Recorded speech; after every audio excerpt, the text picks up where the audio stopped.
Hello ladies and gentlemen, my name is Phil Croshaw and I'm founder of ExpertsOnline.tv, the online business TV channel which I started coming up to 10 years ago now. One of the most common requests that I've had over the last 10 years, mainly through emails from people, is whether we would be willing to provide access to our content on a license basis.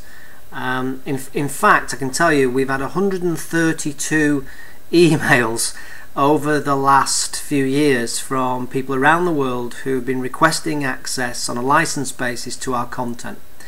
Now, I've always refused this for various reasons which I won't bore you with now, but coming up to our 10th anniversary I've decided that I'm going to capitulate, and on the back of that I'm now willing to consider licensing some of our audio and video content to people who want access to it, mainly probably in order to market their own products and services or to build their lists in terms of the internet marketing community. What I've decided to do is put together for you just a few clips which I'm now going to show you, which give you an indication as to the sort of content that you can get access to through our new license deal. If you're interested in this, I'm not going to mess around with putting stuff online for now. So what I'd like you to do is, if you're interested in finding out more, there's two things you could do. You can either phone me direct, which is fine, and my number is 07957 488 076, and it's Phil Croshaw, as I said. Or alternatively, you can email me direct on pcroshaw, that's PCROWSHAW, at expertsonline, all one word, .tv.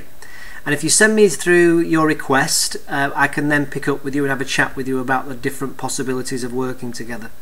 Now, in some cases it will involve a fee, but in other cases it may well be that there's something else that you can give to us on a reciprocated basis that's more valuable to us than a fee. So it's not all about money. It's all about win-wins, basically. It's all about win-wins that we can find, that we have ways we can collaborate and work together so that we both get something out of it. So if you're interested, enjoy the next few minutes of clips and then give me a call. Thanks very much. Bye for now. God, I've got these ideas. What can I do? Just take £300 a week.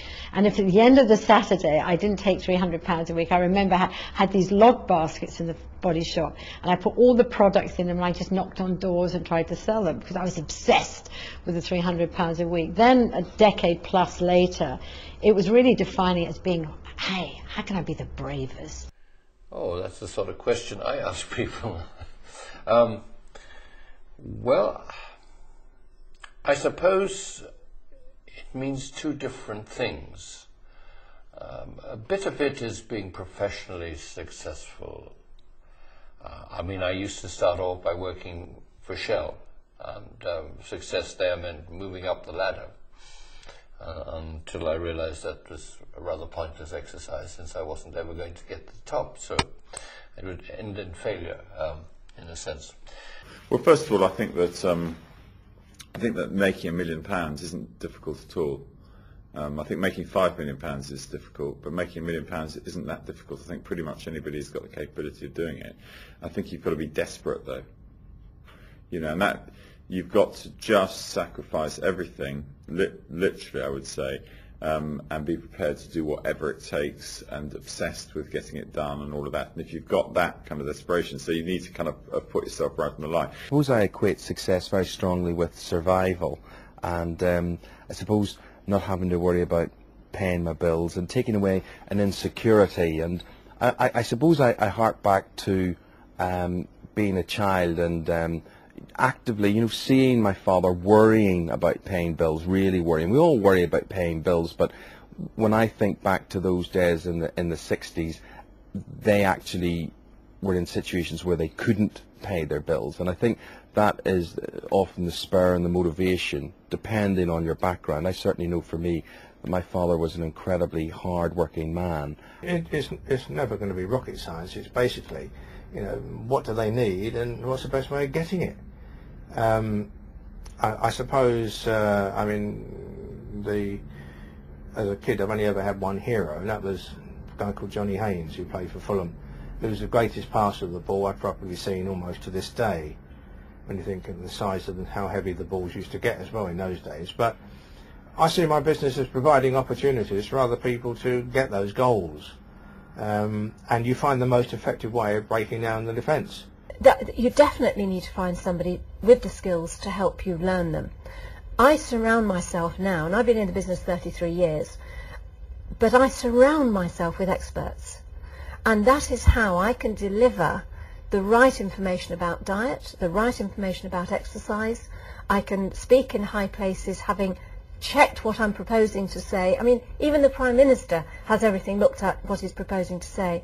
I have the confidence to go out there and actually deliver the words and not use notes and just speak it. I'm happy to do that.